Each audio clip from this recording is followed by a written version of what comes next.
You know, I feel just like Little Red Riding Hood. Do you believe it? Sure I do.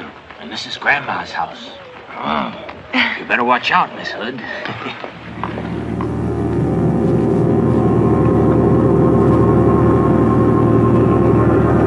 Everything is ready, my darling. Do not be afraid. Soon we'll be together again.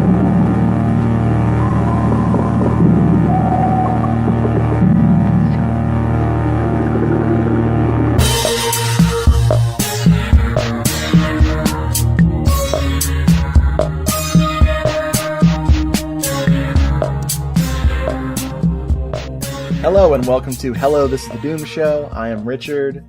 Folks, Skype is real expensive, so just to make you feel guilty for listening to this free episode... Oh wait, I looked it up. Skype is free. I'm talking to Simon. Hello, Simon. Hello, Richard. Simon is in Africa, or Michigan. No. No, he's definitely a foreigner. Oh, I wish I was in one of those places. The way this country's been going, it's crazy balls. Now we're gonna have to retreat to Giallo Island or something. Absolutely. Where we're getting murdered by someone with a straight razor, like an enraged lesbian, or someone who wants our inheritance, is better than what's going to happen to our countries. Absolutely. That's actually just my fantasy. Tonight, we are talking about Autopsy from 1975, or as I call it, Topsy. Brad and I talked about this director's other film, The Dead Are Alive, way back on episode 1 of all things. You did. I actually, I forgot to say, I re-listened to that earlier this week. Oh, I'm so sorry. No, don't be. Don't be at all. I mean, yeah, there's some tangents, but, that was part of the goodness of it. And I think, being a first episode, it's held up very well. And I'm not honestly being sycophantic when I say that. Thank you. The thing that's funny is, I didn't know about noise reduction. Stuff that drives me crazy on other people's podcasts now, I've kind of hopefully eliminated. Luckily, my voice isn't on too many other shows, so I can listen to them. One thing that's really funny that I'm glad we stopped doing, and I don't know how, most listeners feel about this. I'm so glad we dumped the what have we been watching lately. Oh, yeah. Why is that? I don't know. It's fun in the moment, and it's a good way to remember, oh, yeah, that's when I saw that. But I don't like listening to that on other people's shows. One thing I would say, if you ever re-listen to episodes of anything, that would be the stuff I skip. But sometimes it's fun for kind of getting recommendations and stuff. I guess. Yeah, the recommendations are good. It's. I think it's just my backlog of things I want to watch. I hear you. There's not enough time, is there? Well, aside from tracking what I've watched, I'm also starting to make lists of what I want to watch, because years are going by and, movies that people have sent me or movies that people have recommended are just gathering dust. Yeah. Speaking of tangents, the director of this film is Armando Crispino. Didn't do a lot, I don't believe. No, I think, was it the same year as this was maybe his final directorial credit, which is a film I haven't seen. I don't know whether you have. Was it something like Frankenstein Italian style or something? Yes, apparently it's a comedy. I have yet to find it with subtitles. I'm not sure I want to find it. It's pretty corny looking. Yeah. But this and The Dead Are Alive are just, amazing gialli. So I'm very excited that he did what he did. I do have an interview with him. I'll read some snippets from the legendary Spaghetti Nightmares. Fantastic. And I'll read a little bit from Mimsy Farmer's interview in there too. All right. She has a lot of nice things to say about this film. Ah, well, that's good that you got something with her, because I had looked on YouTube before, found an interview with her, and then realised it's all in Italian with no subtitles. And, apart from aiuto and maybe one or two other words, I don't really understand it yet. Yeah, my Italian studies are... Well, I wouldn't even call them studies. Yeah. I should be studying it. But anyway, I found an amazing trailer for this. Oh, my word. The one you sent me. Yes, persistence pays off. Yeah. I always bitch about Italian trailers because they're in another language usually, and lots of music, lots of the best scenes of the film, and then nothing really usable. Of course, Autopsy was marketed to, let's say, the shadier side of the Grindhouse. Even for the Grindhouse, this is a pretty sleazy trailer. Enter the Chamber of Terror. Watch every corner, because this is where the dead become the living.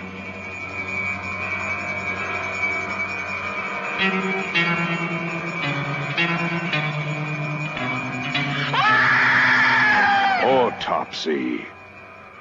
Witness the most unearthly horrors ever performed on the human body. Don't tell me you get your kids from this stuff. My interest is purely professional. Are you a doctor? That's right.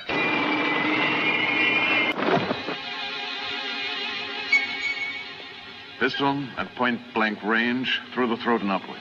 For my money, it's a suicide. You know your corpses, but I know my souls. I confessed this girl only minutes before what you call her suicide. I don't know anyone more beautiful. And you're trying to destroy her. That's the real crime. She is the girl who knows more about death than about love. And he is the man who teaches her about both. Someone is driving everyone closer and closer to the grave. You haven't been passing yourself off as a priest for very long, have you? I am a priest. You hear me? I am a priest. Suddenly the fear is spreading, and no dead or living body is safe. Murder goes on a slashing rampage that begins and ends in the morgue. I'm not the one that's crazy. You are. Neither God nor exorcism can help you now.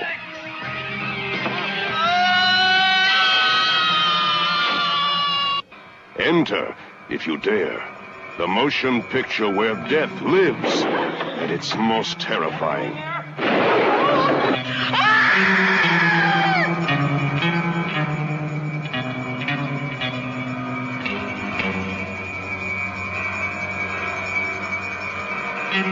Autopsy.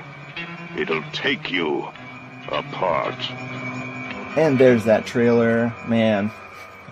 Like, I want Ray Lovelock to teach me to love, too. I think he did. All right. So here's your first and only spoiler warning, folks. This is all of Autopsy, and of course it's a Giallo, so of course I don't want to reveal who the killer is to people who haven't seen it, and also all of the fun surprises that are hidden in this film, so... Spoiler alert. How easy is this film to get nowadays? I think it's still the Blue Underground's DVD, the only edition. I haven't heard any word of a Blu-ray. I could be mistaken. I still have the Anchor Bay version before they got bought. Sold all. Well, they didn't get bought. I guess they just sold all of their backlog to Blue Underground. Yeah. So yeah. Yep. Oh, easily available. Also, it's all over YouTube as well, in varying degrees of quality. So, the only thing I haven't really explored is dipping into the subtitled version to see if there's any differences. Yeah, no, there's the Italian language track. Is that on? Actually, I'm trying to remember. I think when I was watching it this week, it's on there, but I don't think there's any subtitles. I could be wrong. I'll have to check that. That'd be hilarious. Oh, we almost did it. There is one sequence that is not in English.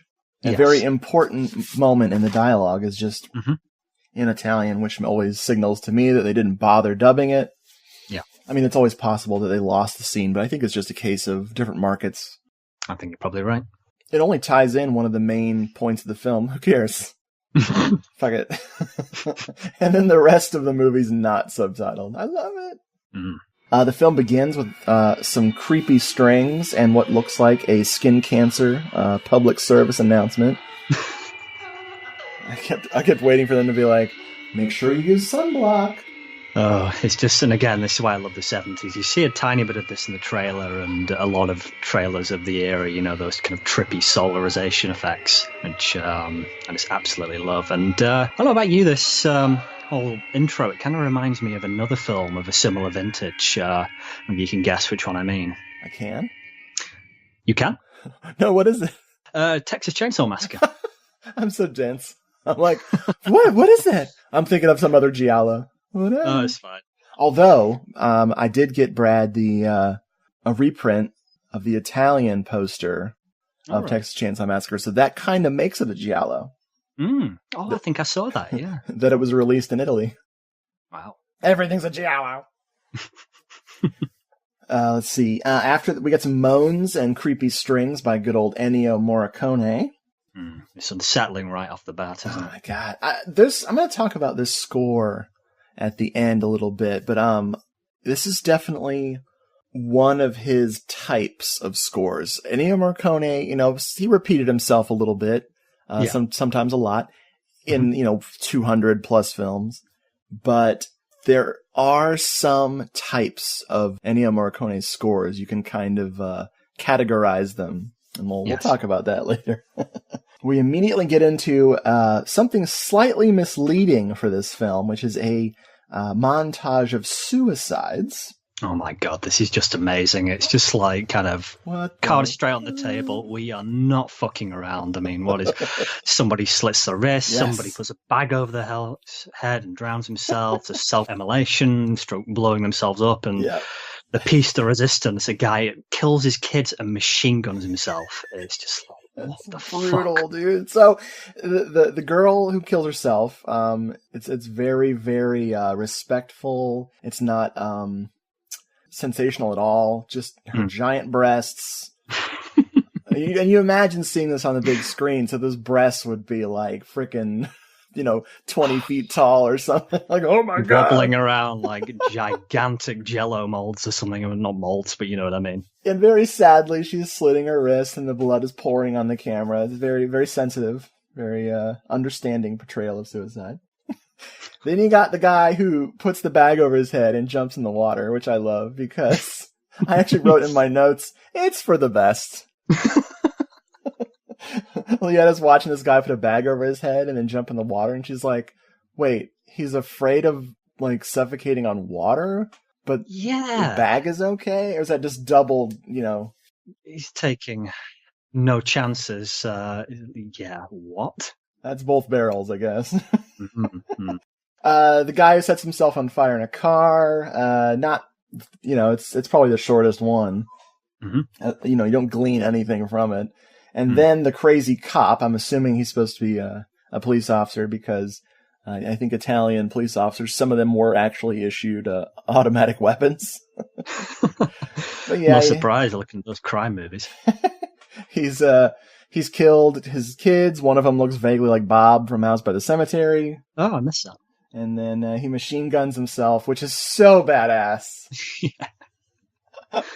It's just like, and not in the face and the head. He's pretty sure. He just points it at his chest and goes to town.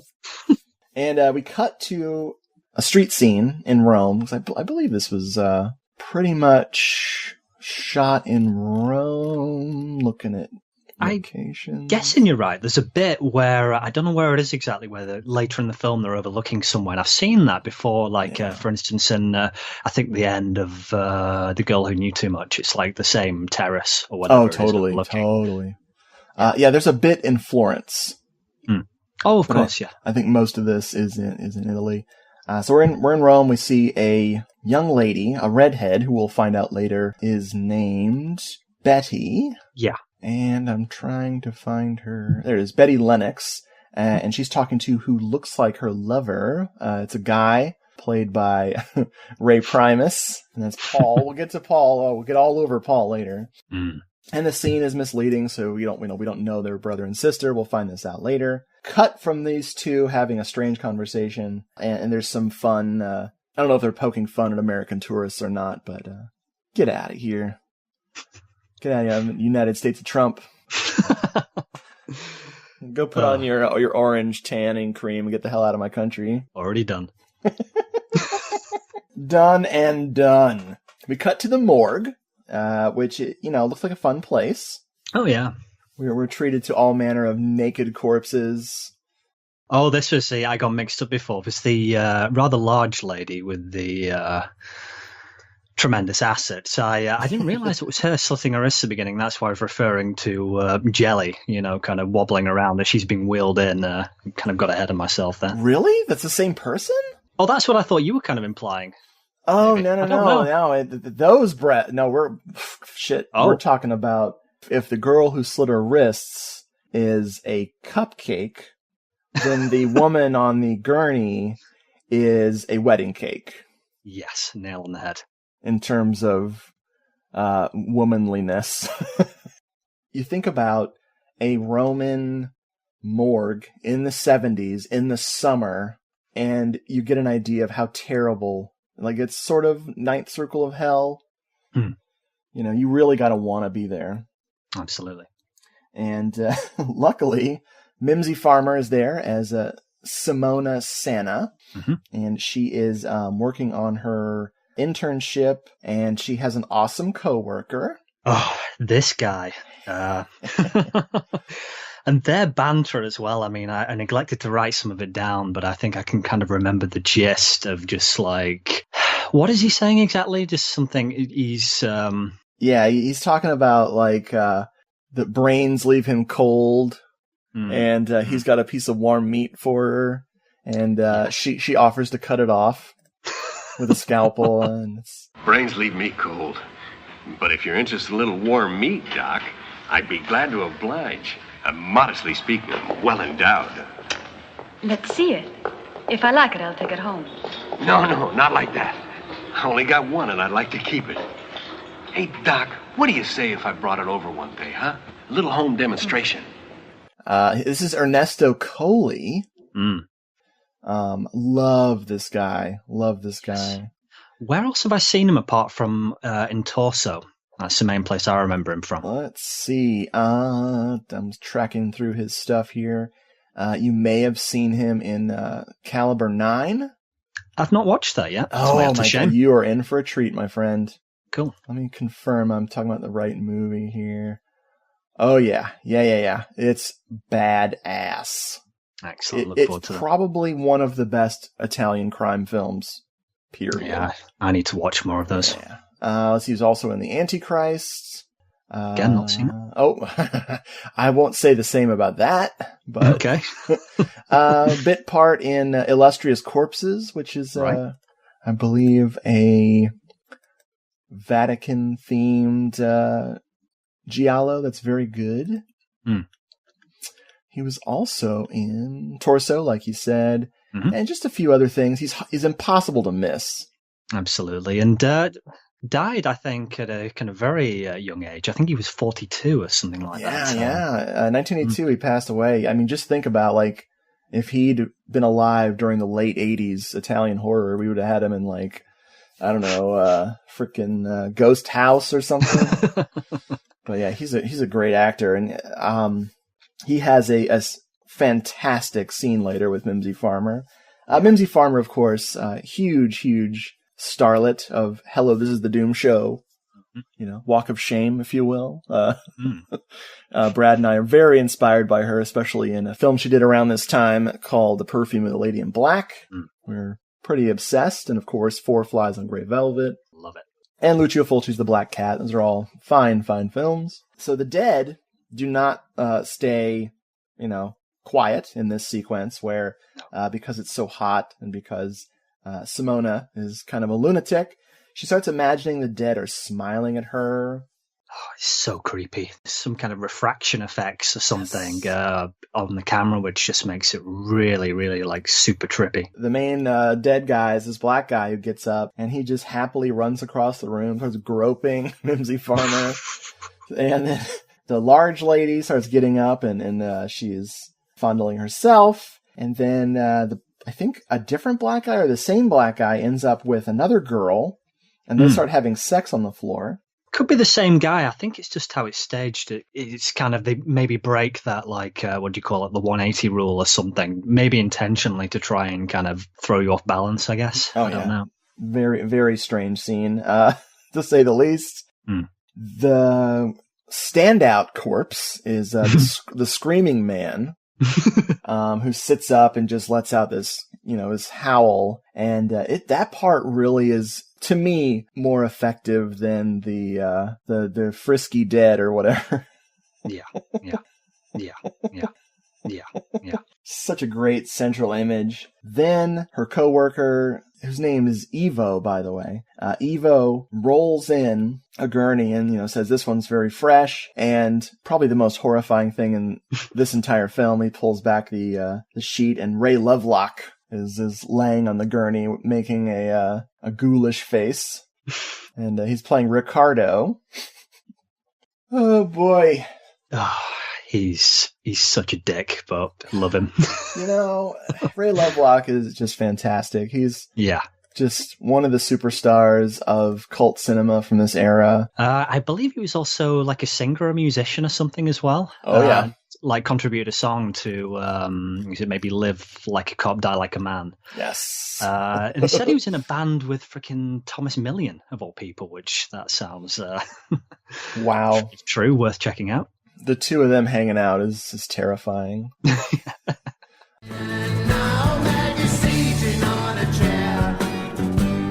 Wide open, that photo is in plaster, and dry the tears on the table. That's a purse that was singing for me. But she's lucky, 'cause tonight she's slipping home. I mean, obviously, his Ray Lovelock's finest hour would be Murder Rock, Dancing Death. Damn right.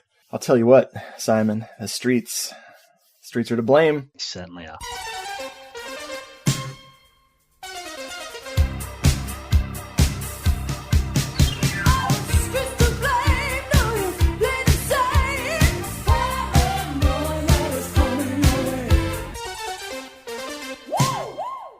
I'll do anything to drop that music cue into an episode. Oh. It's on me and Brad's list. We're going to do it one of these days. Can't wait. It's going to be hot. Chief wants you to take a look at this one. He just came in. He's an ugly-looking bastard, too. You ready?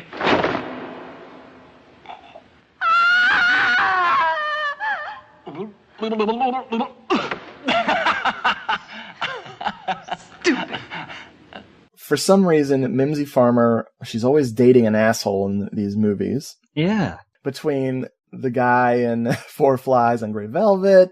And he's maybe relatively likable by comparison. I don't know. He's distant, for sure. But, he's got shit going on. And then, of course, her boyfriend in Perfume Lady in Black is just too much. Oh, God, yeah. He drives her home, and he can't keep his hands off of her. She's also saying that she can't have sex with him until her internship is done. Mm. And he calls her, he says she's cold as a glass of scotch. Oh, yeah, and he calls her Ice Cube as well. Yeah, my little ice cube. Yeah, he's so handsy and rapey right here, and she just jumps out of the car, smiling, laughing, like, I'm fine with this. Mm. Whatevs. Oh, the 70s. Yeah, oh my God. Yeah, so she goes upstairs, she gets changed, and she's having some homework, which is, of course, studying pictures of corpses. Yuck. Her neighbor, Betty, who we talked about earlier, an actress named Gabby Wagner? I thought I recognized her from somewhere, but I think I'm getting her mixed up with other redheads of Giallo of the period. So it looks like she's only got 3 acting credits, unless I'm mistaken. She is coming down. She lives in the apartment upstairs, which we immediately find out is that it's an apartment Simona's father keeps. Mm. And he likes to keep his girlfriends there. And for some reason, Betty is pretending not to be her dad's girlfriend. Yeah. And Simona sees right through this. They're being really catty with each other. It's wonderful melodrama.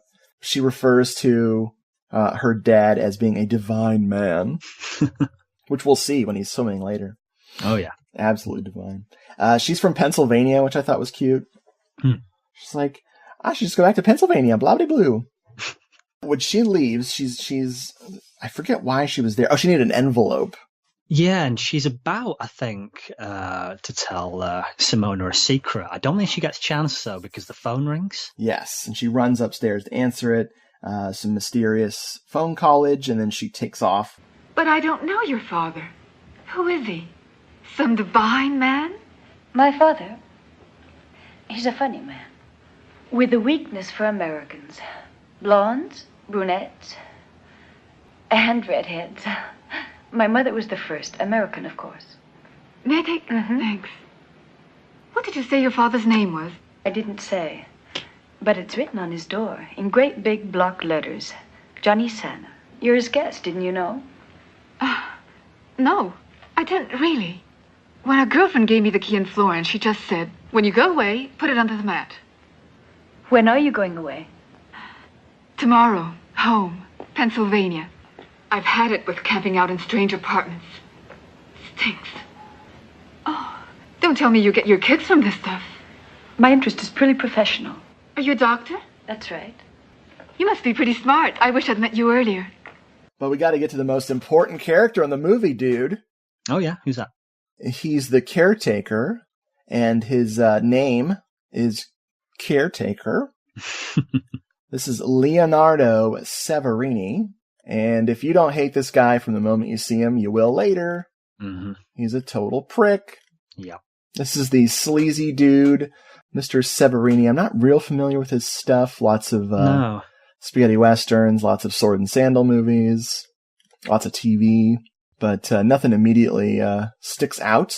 I think I have a television Giallo with him that I downloaded. I forget what it's called, where he maybe plays the detective. I can't confirm that. Right. He's got a dog, this awesome dog, who I thinks his name is Doc or Docs or something weird. Yeah, maybe Docs. Yeah, that's ringing a bell. I spent a lot of time rewinding to hear the dog's name just to get... I don't know why I'm a completist about that detail. Maybe, considering how he treats it, maybe it's just dog. He put that much effort into the naming. I don't know. Yeah, this guy's a prick. So we see Rome as good old Betty is, going out in the middle of the streets, going into the city for some reason. Oh, yeah. And if the streets of Rome are like this at night, I am never going around there. We have friggin' transvestites who look old as dirt. We have, I think, a dead cat. Yes. Oh, my God. Some maggots on the body. You got mashers, just men just groping her in the dark. She should go to the morgue. Yeah. It's safer there. Yeah. With all the dancing sexy corpses. We see someone pick her up. And before we leave this scene, I want to say this is the first, for me, of the vibe in this this movie. There's a lot of the vibe, that Euro horror Giallo vibe I'm always looking for. It's one of the things that kind of rescues this movie from its sleazy pit that it crawled out of. Yeah, agreed. The next morning, we're on a beach, and some lifeguards have found a body. A woman has shot herself. So we cut back to the morgue where she's been dumped, and Evo is going to restore her face. And this is a great corpse. Because apparently she shot herself through the face, and the bullet came out through her eye socket. Yeah, it's like hanging out one of them, isn't it? Yes. It shouldn't be funny, but it is. It's a very ridiculous looking corpse. Yeah. Yeah. I hope to be that beautiful when I'm dead. So while the detective and some other people are talking, Evo is going to restore her face. Simona is watching him work. She's getting kind of freaked out and dizzy by this, I think she should find another line of work, dude. Damn straight. I don't think she can hack it. No. So she is thinking about something, and sure enough, we see it intercut with someone swimming. And next thing you know, bam, we're cut to a scene where Simona's father is swimming. Yeah, and oh my God, what the fuck is going on when he gets out and gives her a not too fatherly kiss, I would say. Let's just say the central theme of this film is daddy issues. Yes. This is Massimo Serrato. I guess if he was my father, I'd have daddy issues too. This is a gentleman who in his life was in 173 television and film appearances. Wow. Everything from Don't Look Now to Who Killed the Prosecutor and Why to... Bloodstained Shadow. Oh, right. Yeah, I need to rewatch that. Oh, me too. Man, I could watch that over and over and over again. Speaking of 88 films, without again going on a tangent, that's maybe one worth looking to see. If, in fact, I'll try and look on my shelf later, see if I can find out if that's region free or not. Ooh, I would appreciate that. Yeah. I'd love to upgrade. That's good. I've got the old Anchor Bay box set, the Giallo box. Mm. That's served me very well over the years. Mm-hmm. Let's see. I wrote in my notes, oh, he's an old rascal. That's one word for it. He refers to himself as a divine man. So someone told me I'm a divine man, and it makes Simona remember that his girlfriend, who was denying that she was his girlfriend, said the very same thing. Yeah, it kind of really gets to her, this. As does in a minute, she sees somebody called Danielle, I think, who's wearing a red wig. Man, so yeah, the daddy issues are ridiculous here. She has got, and we'll talk about this when we get to her hang-ups later. Like, what did this guy do? Jeez. I've got a funny feeling you're in some kind of trouble. Who, me? Why? It wouldn't be the first time. Do you realize it's been such a long time since we've seen each other? Where have you been? What have you been doing? You have the inquisitive instincts of a wife. Worse, of a mother-in-law. It's a good thing you have no time for men. I wouldn't be so sure if I were you. I thought you had something important to tell me. That's funny. She's late. You're curious, aren't you?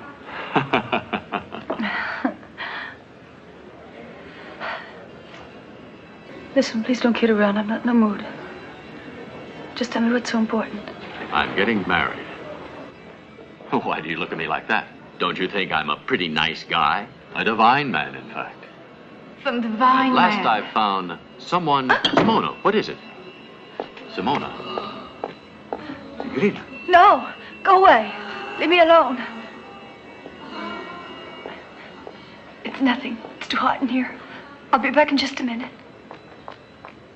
She runs into, like you're saying, Danielle, who is played by someone named Angela Goodwin, which is, of course, I believe, a Americanized name for an Italian actress.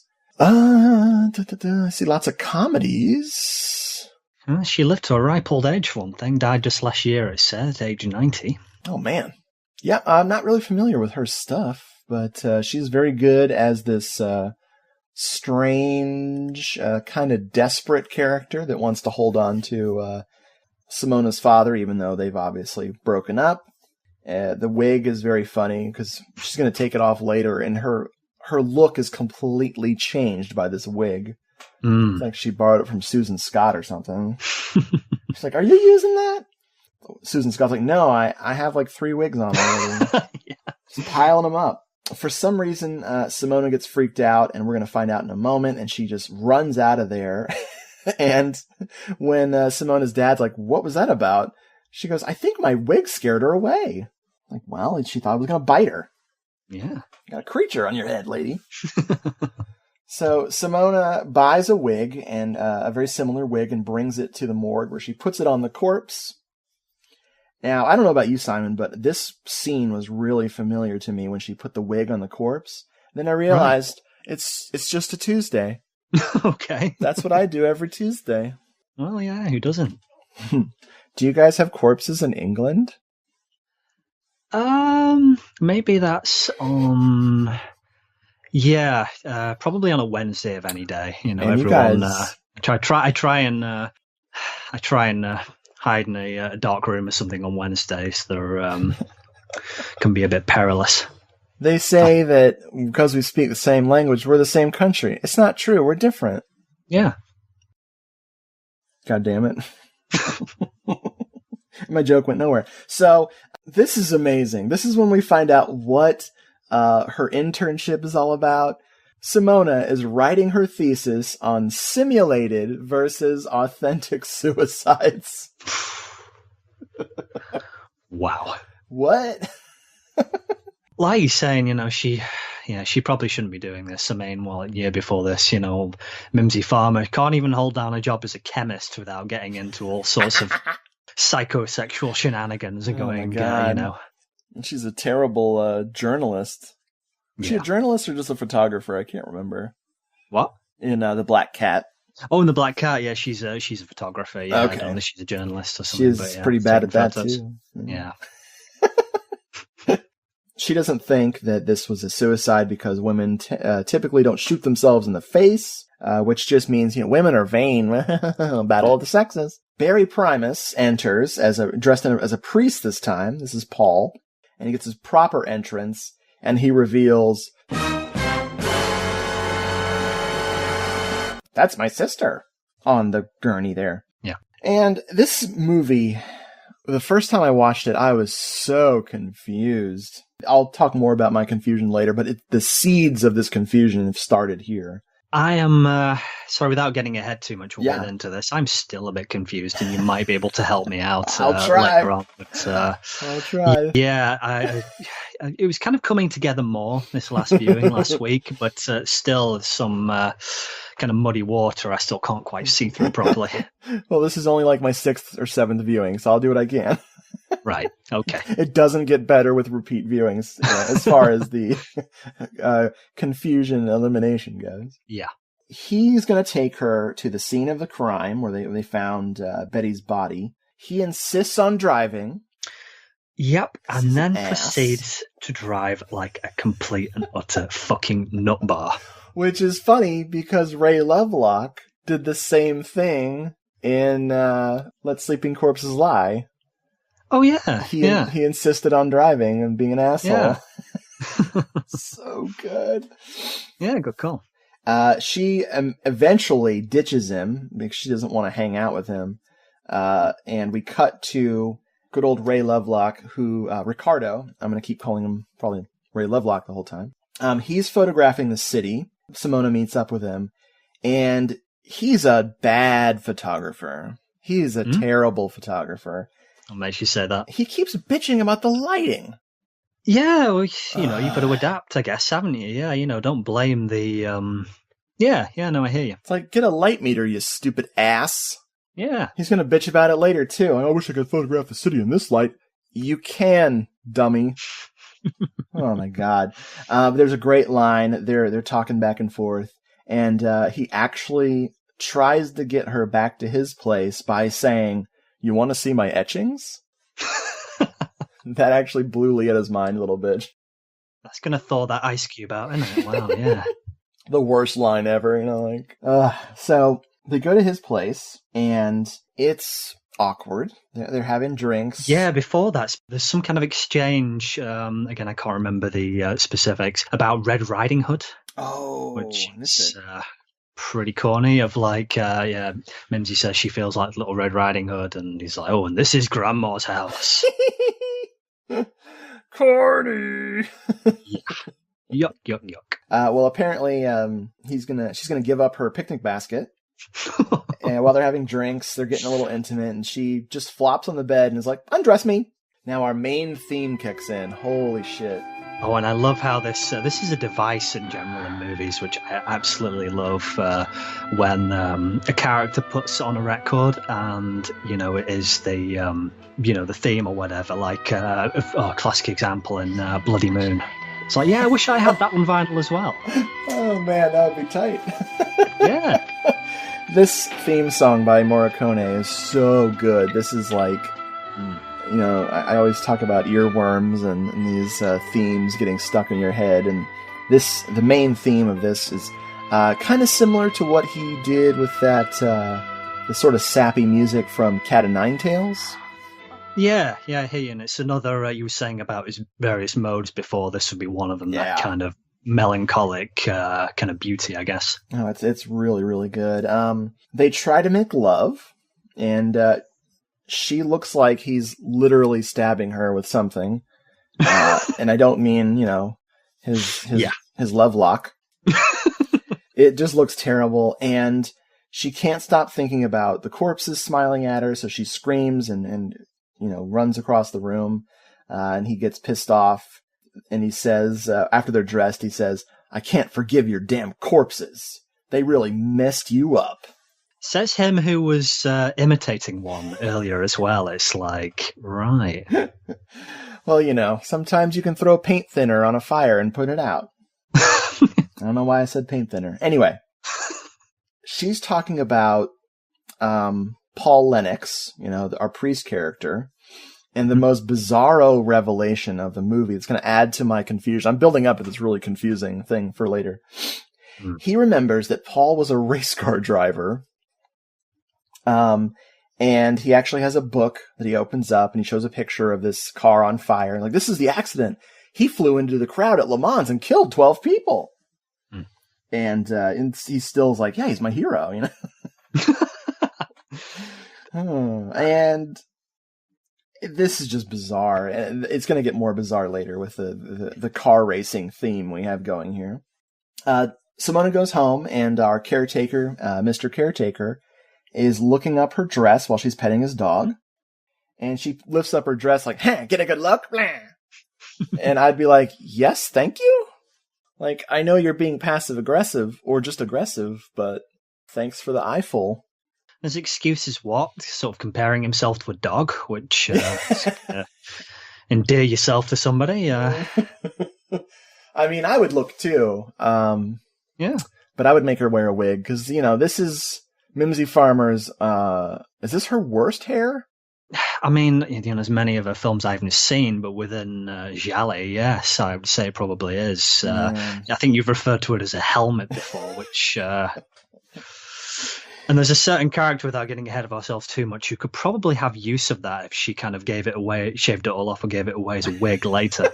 That's very might help true. them out. Yeah. I'm telling you, like, she's supposed to be in danger later, and I'm like, well, the killer certainly can't bludgeon her to death. Nope. It would just bounce off, possibly kill him. So, she goes inside, and then we cut to a scene where creepy caretaker is talking to Simona's dad, and he brings his dad a 45, because his dad's worried about security for some reason, very vague about it. Yeah. So this guy, the caretaker, is moonlighting as an arms dealer as well, is he? So, yeah. And I love his get-up, by the way. I mean, I understand it's a heat wave, so, those... wearing a white suit might help, but he looks like he's about to hit the disco or something to me. Very stylish. Yeah. Hey, you can't go to the disco without packing a frickin' 9mm as well. So he's got a gun. Both of them, the dad and the caretaker, are in suits, so it's ridiculous. But he offers to look after Simona. Like, hey, this is a pretty dangerous city. Some creepy types might be about. I'll protect her. And I'm like, yuck. Yuck. Mm-hmm. So we cut to that night, and Dox, or Dog, the Wonder Mutt, he senses something's wrong while they're patrolling the area, and a figure runs into the building, so the caretaker lets the dog go, and Dox chases, who is, of course, Paul, our priest character, up the stairs, bites the shit out of his leg, and then he and the caretaker get into a nice altercation. And Paul loses his mind, starts screaming, I'll kill you, I'll kill you, I'll kill you. I've already killed a lot of people. And I wrote, priest fail.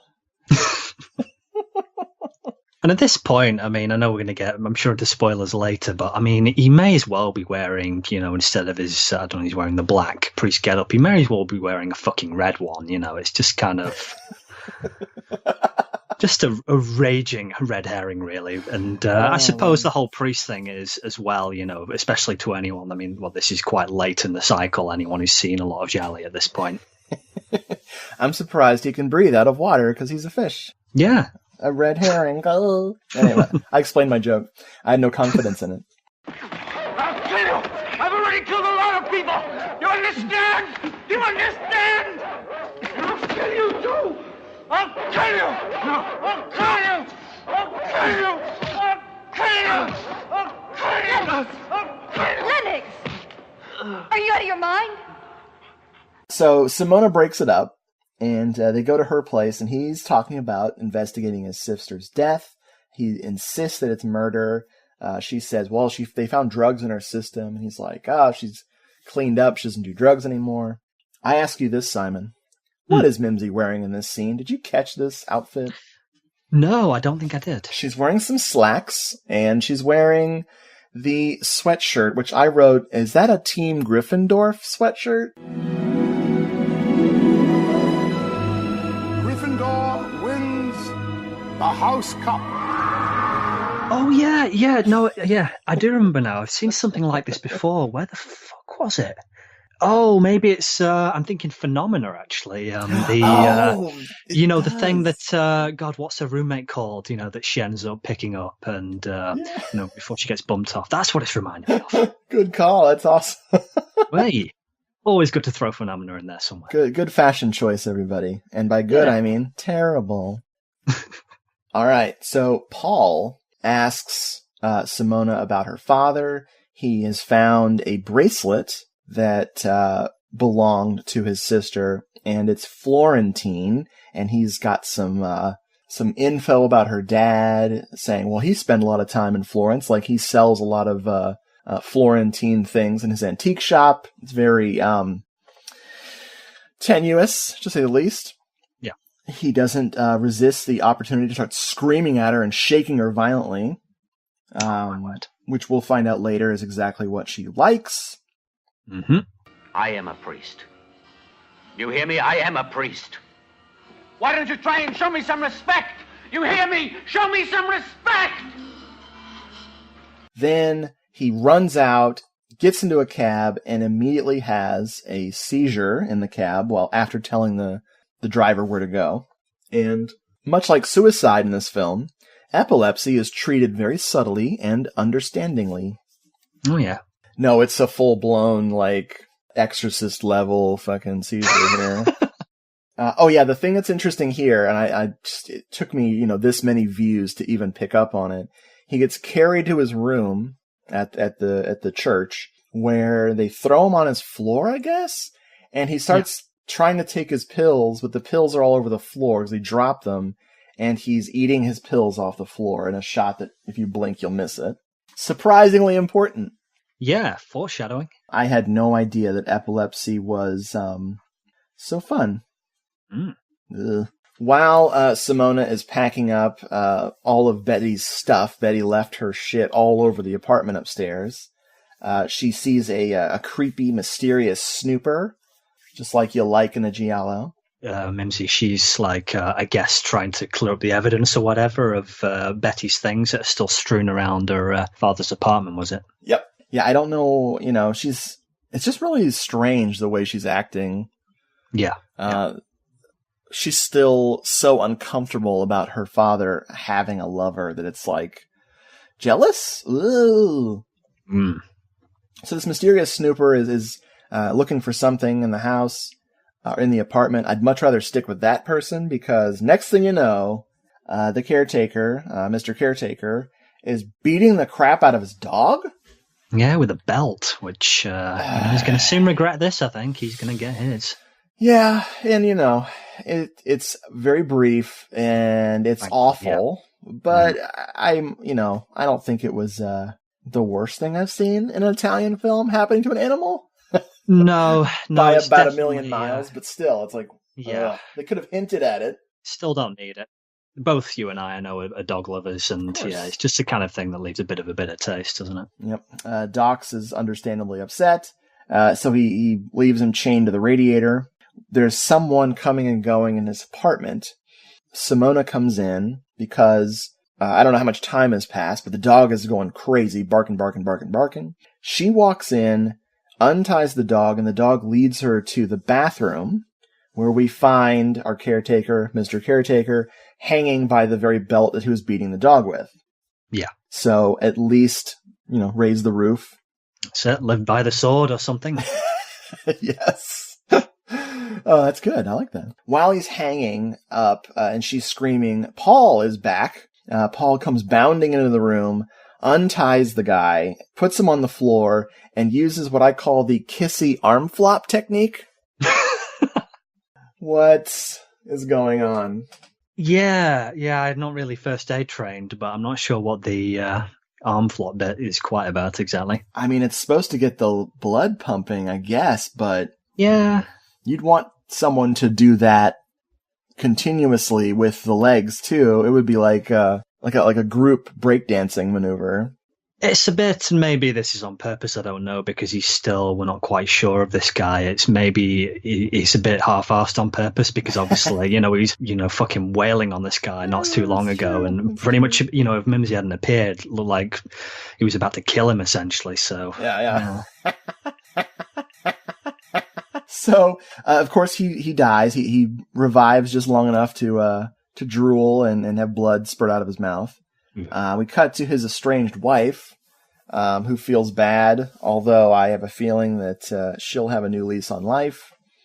Her and Docs can let the healing begin, So we cut to Simona and Paul walking, and here's where, on the DVD, it just cuts to Italian. Yeah, and this is, I suppose, a kind of explanation of sorts for I forget all the alternate titles, but one of them was The Magician, wasn't it? Oh my God. Yes. And what he says that we priests are something like magicians. I think he's talking about what do they call it? Providing, was it atonement or something? I can't remember if that's the right word, for his his late sister. Because priest. Yeah. This film, like you're saying, it's Autopsy, aka Sunspots, which is Macchie Solari. There's some great titles here. We got Tension. You mentioned The Magician. Mm-hmm. And one of the other ones is translates to Sunspots Victim, which I like. Oh. So at the beginning of the film, we saw the sun and it was just blaring, but we also saw that footage of sunspots, like just that heat, those waves of fire, coming off of the sun. This is causing people to go crazy. Yeah. This is why we had that montage of suicides in the beginning. It's easy to explain away this another suicide that's happened. Why would you cut this out of the American version? I'm assuming it was cut out of the American version. Yeah, this line, this whole scene. I can't remember how long it goes on, but this is, it's the only bit that's subtitled, isn't it? We were saying before. I have a little bit of the interview with Armando Crispino that talks about how that whole bit was the germination. Is that right? That sounds dirty. Ew. It does, but I know what you mean. It was the whole point of this script. So the whole point of this screenplay. Paul tells her about the last conversation he had with his sister, and we have a flashback, and we get some really weird dialogue. I want to play this sister-brother interaction here. It's almost like they broke up.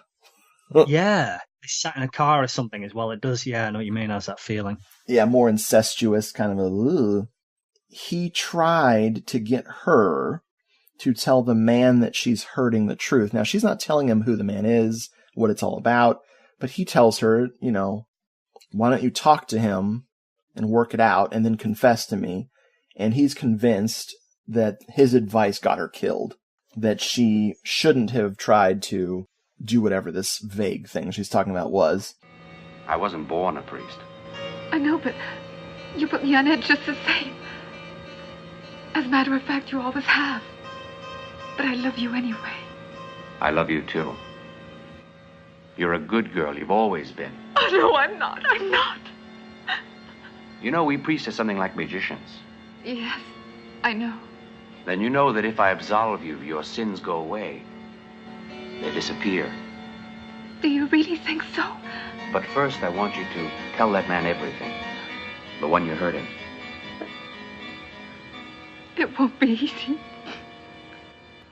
Promise me.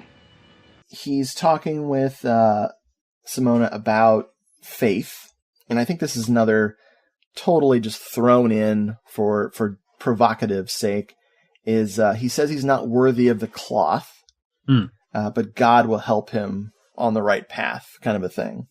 Folks, when it's a Giallo, and you got a priest character, keep your eye on him. Don't even for a second look away. Because it never ends well. Oh, no.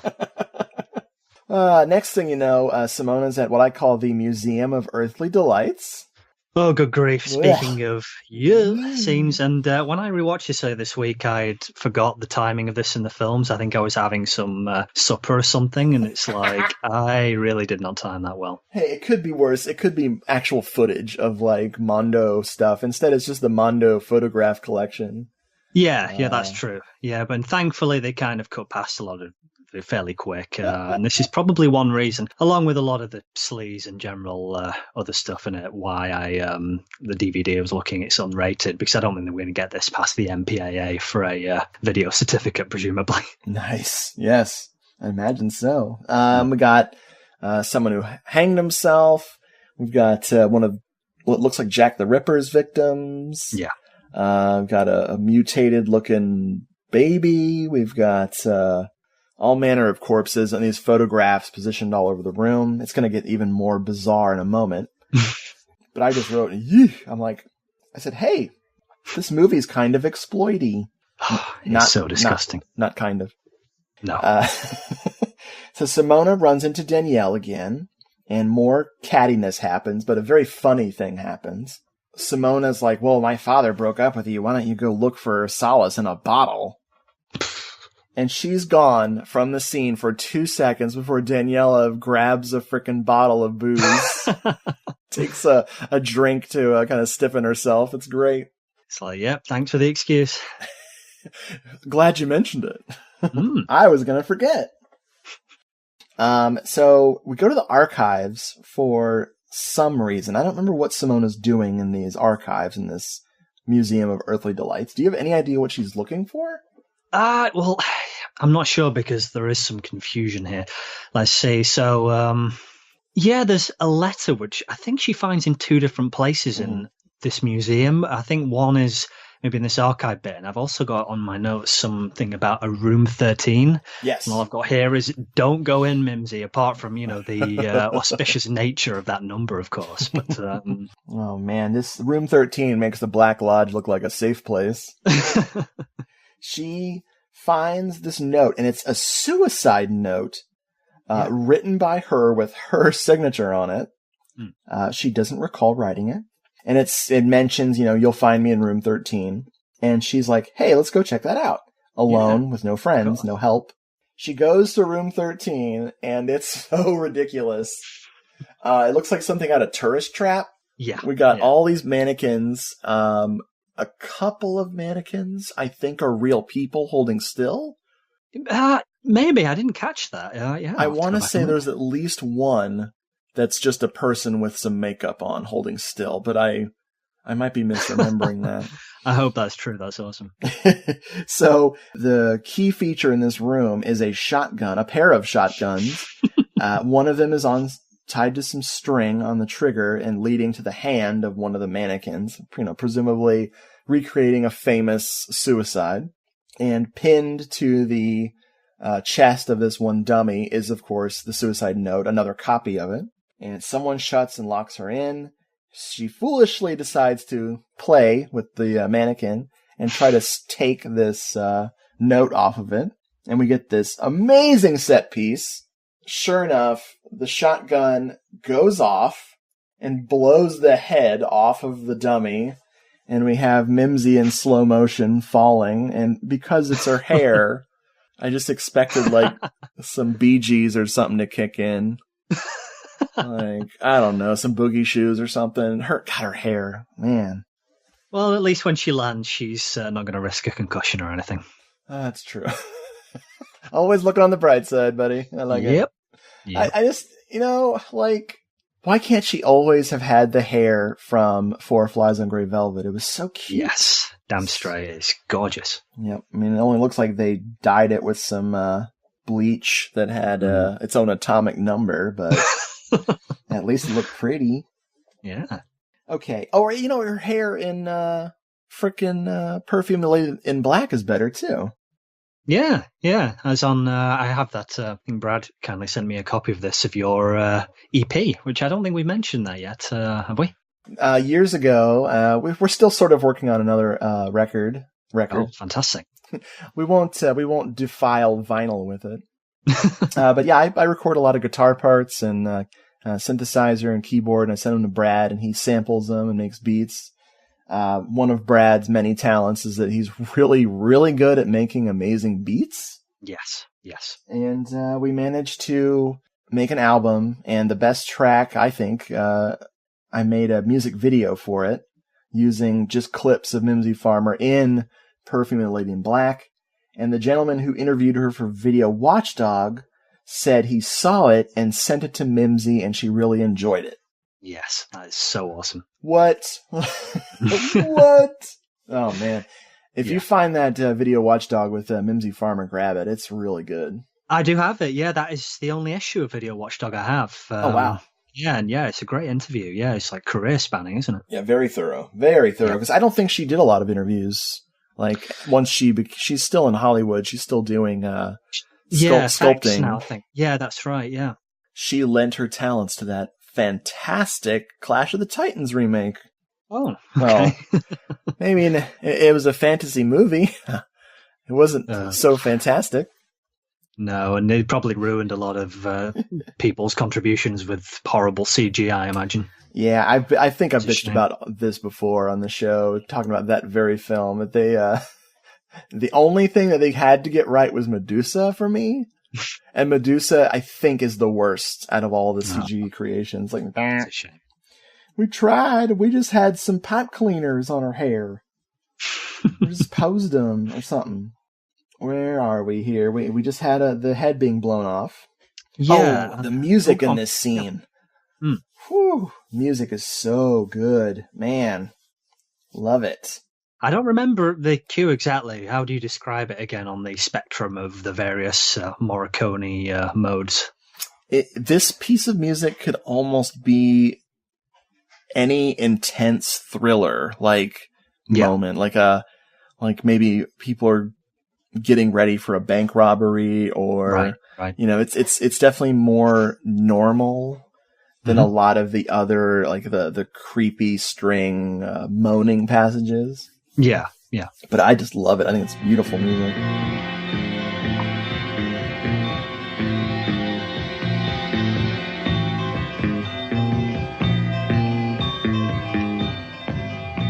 Simona's recovering at Ed's place. By the way, Ray Lovelock is listed as Ricardo in the credits, but in the movie he's Edgar. Yeah, I was going to mention that before, but I didn't want to. It's all right. always shy about correcting people, but that's just IMDb sort of tripping things up, is it? No, please, I desperately need correction all the time. Yeah, it was probably Ricardo in the Italian version. And, that's a good point. Yeah, and she screams Edgar a bunch later, so that's when I finally got his name. Right. So Paul meeting Edgar, aka Ricardo, is like the vortex of dickness. Well put. They're such assholes. They're barely getting through casual conversation. They look like they want to beat the shit out of each other. It's awesome. Yeah. Even though Paul's a priest, they're still competing for Simona in some ways. Here's where I think the movie loses me, and it's because cars are boring. He says, "Oh man, Lennox, you should come to my race tomorrow." Mm-hmm. And I'm like, what? He also is a race car driver, and yes, that explains why he would know who Paul Lennox is, but it's just feeding my confusion. It's a small world, and it's going to get smaller as we go on. Tiny little world. So they go to the race, and I wrote, there's dialogue between Simona and Paul, but because NASCAR, I can't hear it. Because my brain is completely shut off. Did you get a gist of any of their conversation at this race? I missed it. No. The only thing I caught is as he leaves, because he's kind of getting a bit, obviously owing to his past history, and he just sensing the vibe in the crowd as well. He kind of perceives it that everyone. He's probably right, because I've done this before with Formula One, which I find, as boring as watching paint dry. The only interesting thing, and now I feel bad saying this, I wouldn't do it now because he's saying harsh, everyone's waiting for a crash, because that is kind of frankly the only exciting thing about it, apart from going around a fucking circle, isn't it? I agree. So Yeah, so he bails because, he can't take it. Later.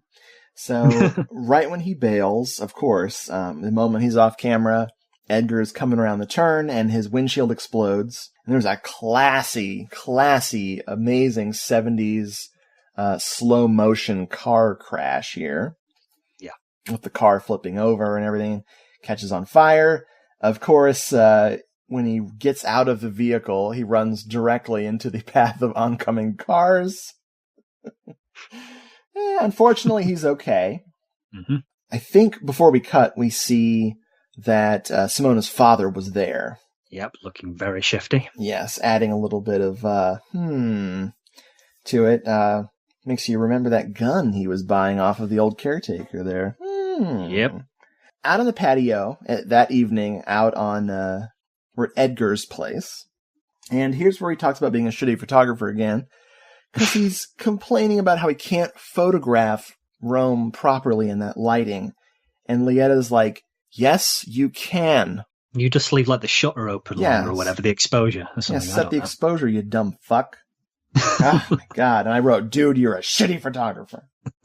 However, this moment is very vibe to me. Like, there's something about just Rome at night, or at dusk in this case, and it's just so vibing out. I love this part. Yeah, the lighting and and it's like earlier you were saying in that like night street scene is great, and it's reason I'd love to see this on Blu-ray because obviously the darker scenes really are ones that really benefit from that the most. Yeah, I'm excited. This would be a good one to bring over.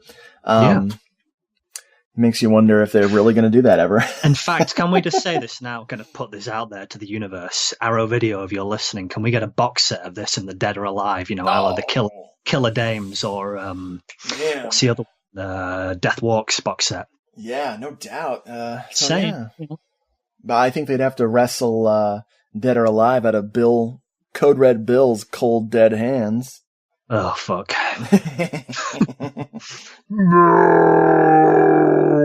I'm so glad I bought that Dead or Alive DVD when I did, man. It's like one of my prized possessions. Yeah. As stupid as that DVD is, it has no menu. Oh, and the trailer, yeah. No extras. About this. I got caught on this. I ended up watching part of that like 3 times, trying to skip past it, and then it's like, nope, you will watch this. So I had to fast forward in the end. Family honor. Yeah. Get that trailer out of my face. They murdered your father! You're not a murderer! What do you think this is, Sicily? Where the hell do you think you are? It makes no difference when they spit on your family honor. Oh, man. Ay. So, with no real segue whatsoever, no way to really go into this, what I call, hey, I have a vintage porn collection scene happens. We are talking about Simona's hang-ups about sex. Is it her idea to look at his porn?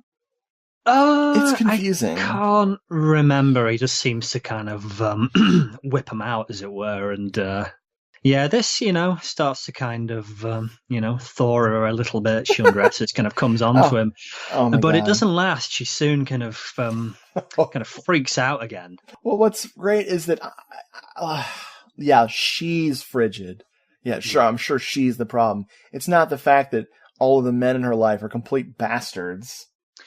Although, and again, I'll get into this later, and although this gets into some of the confusion, there might be a reason why she's especially kind of weird with him. I like that. Sort of sexually speaking anyway. Yeah. But find out. She kind of looks like she's going to go down on him and immediately starts laughing at his dick. But laughing, like you said, turns into this creepy freak out where she's really, really upset. And I just wrote in my notes, geez, what did your daddy do to you? Yeah. Because, man, this is weird. God, we'll get back to this later. Paris. City of lights, of forbidden pleasures.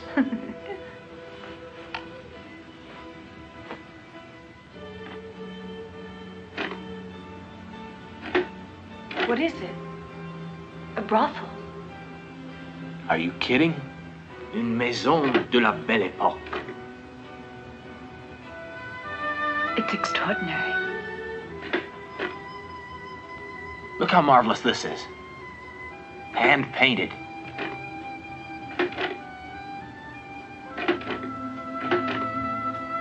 I would have liked to have been one of them.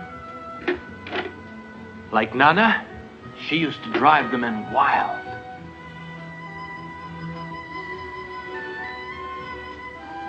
Nana, what was your secret?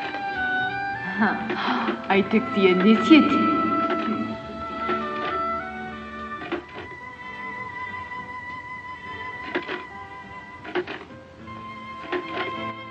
That night, Dad calls Simona because he has something he needs to reveal to her. Big shocker, they're not going to get to that chance to talk because no one ever says anything over the phone in Italy for some reason. Dad runs into Paul and they have a little car ride together and they're talking about Betty. Dad is denying whatever, any wrongdoing, anything weird happening. Hey, Betty killed herself. And very appropriately, Paul is like, you're scared of something, but he won't admit it. Back at Simona's dad's place, his business partner is snooping around. Now, this was who was snooping around, I think, earlier, maybe. Unless, of course, it was our killer snooping around earlier. This was really confusing. The business partner is his brother. Yeah. Lello, which is not a name that rolls off the tongue. Nope. This is Carlo Cataneo, mostly TV stuff. Right. He was in something called Witchcraft of the City. Ooh, what is that about? That's an intriguing title. It is a movie that no one remembers. Mm. He finds Betty's letter, and there was supposed to be a document inside this letter, but the document was missing. He and his brother get into an argument. His brother will be yet another red herring, which, thank God, because he's so boring. Simona comes home. She can't stop thinking about her dad and Betty boning. And I'm like, get over it, lady. Man has needs. Mm. The dog, aka Dux, is barking his head off. And Dad falls from his window, or from his patio, like 4 stories. And he lands on a curb on his back, and he's foaming at the mouth. It just is awful. Ouch. The vibe is strong here, too. Another nighttime scene of this weird little courtyard of Betty's apartment building. Love it. Oh, boy. So, now we're going to get to some craziness. We go to the hospital. Dad is all bandaged up. Paul shows up to kind of like show his support. Simona is not pleased. She actually says, they don't need any priests here. No. She kind of calls him out as well for, like, she said you hated him or something, I think.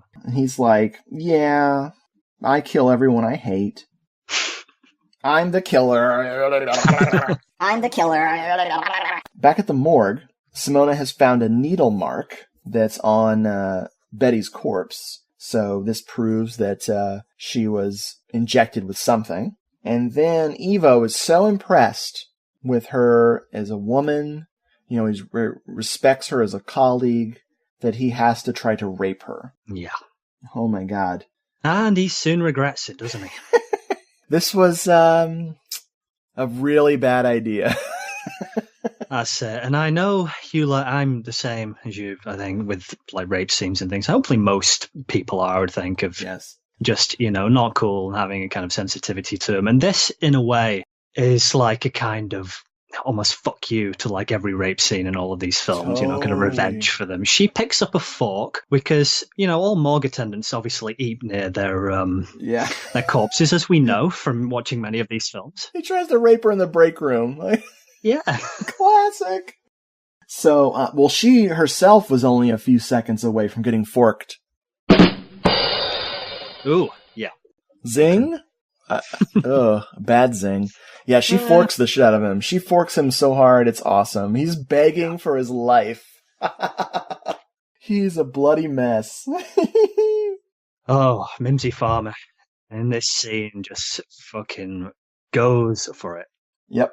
And I totally agree with you. That's a very good assessment. It's a big fuck you to the kind of like lurid, oh, look, it's a rape scene. Oh, we're going to show the whole thing. Or worse, the victim is just going to put up with it.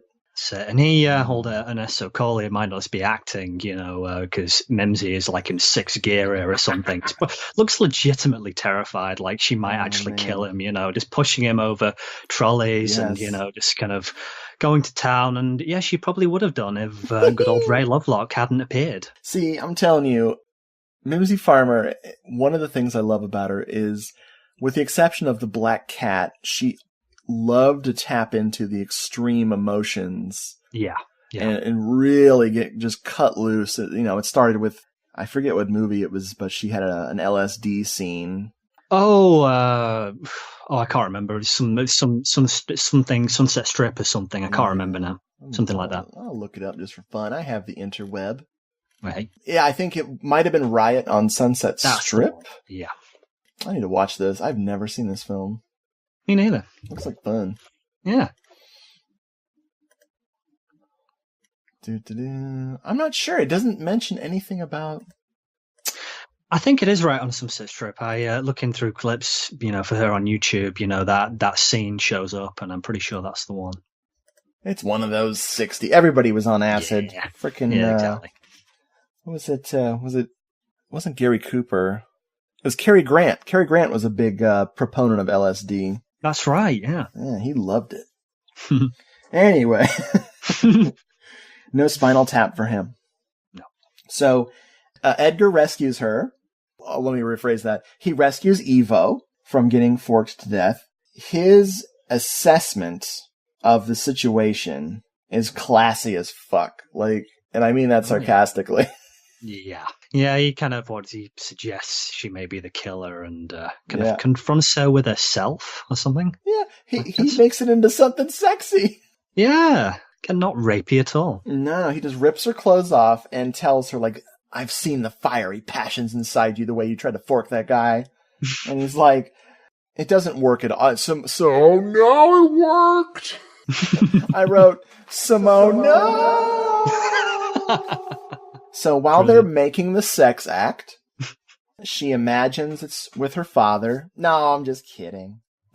I thought it was going to be. Of course, because who can separate the two worst characters in their minds? She's imagining doing it with Paul, which I'm sure by this point in 1975, no one was shocked anymore by any of this crap. No. Just the constant irreverence in this cult cinema about priests. I never saw you like that before. You're a real hellcat. I couldn't take it anymore. It was worse than that. You wanted to kill him. I only wonder if it might have happened other times. You suspect me? You're goddamn right. You're capable of anything. Look at that woman. I don't know anyone more beautiful. And you're trying to destroy her. That's the real crime. The next day, everything is different. Even Simona says this. She's like, everything's different now. And it's just ridiculous that, finally having sex changes her as a person. There's levels of sexism in this movie. It's fucking fantastic. That all that prude needs is a good bone-in. I'm like, get out of my face. Agreed. Italian at heart, I guess. She confesses to Paul while he's in his priest garb about loving him. This part confuses me. I think this was the first time I've ever understood their relationship. Now, her and he did not know each other before his sister was killed. I believed for years that she knew him as a race car driver at Le Mans, and they broke up because of the accident. Right. I don't know why I remembered it that way for years. Yeah, that is curious. It's probably because this script is convoluted as fuck. Yeah, no, to be fair to you, you could kind of project all sorts of stuff onto it because it gets that. Oh my God. Yeah. It only gets more confusing when he says, I love you too. And this is one of the tropes of the Giallo that Lieta loves to point out every time it happens, is the too soon in love thing. Yeah, it's like, how old are these people? Are they 16 or something? They've never experienced physical love before. Apparently not. Yeah, they're in love because Giallo. Mm-hmm. And we cut from one trope to another for some pseudoscience. Wow. I love this. Okay, so Paul has this idea that he heard about that where people who've been paralyzed can communicate with this machine that uses their eye movements to record letters.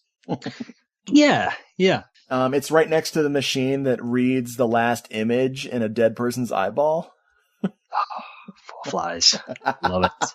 This one is, to be fair, a little bit more believable. And there have been, what was that book? It was a film as well, I think The Diving Bell and the Butterfly, which was about a real guy who was paralyzed, and he wrote this entire book by, not with a machine, but like essentially blinking out letters for yes or no, this entire thing. So it's a little bit more believable, but yes, still in that great, wonderful Giallo world of pseudoscientific technology. There should be an institute for it.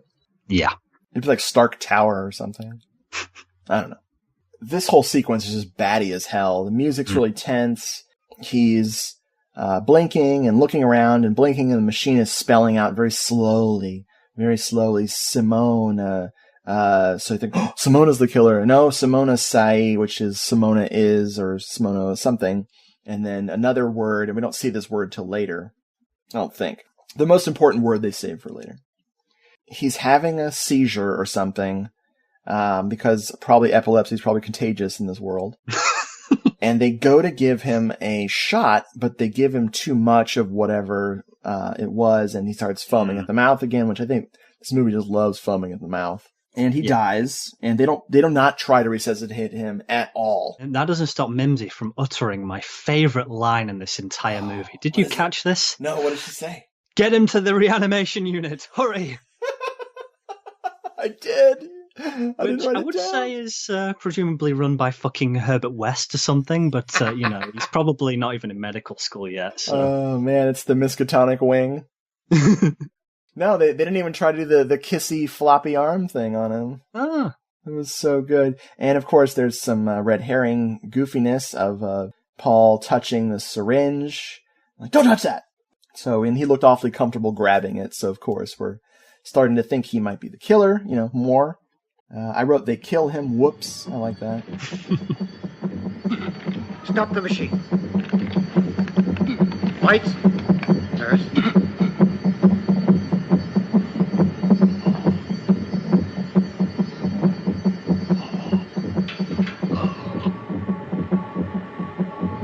What the devil? Which injection did you... He's overreacting.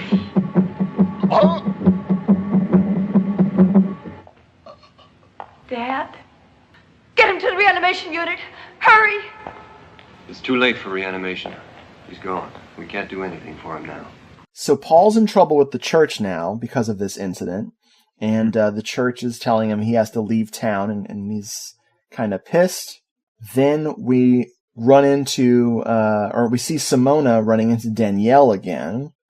Yeah. And Danielle has some info for her, but the key thing is that Danielle is a litterer. Oh, yeah, she's eating an ice cream or something and just, gets to the end of the cone. It's like, oh, fuck this. She's like, I gotta watch my carbs. Yeah. And she's like, fuck, keep Rome beautiful, stupid. And then she doesn't. I don't even know what the scene was about. We find proof that Paul met up with...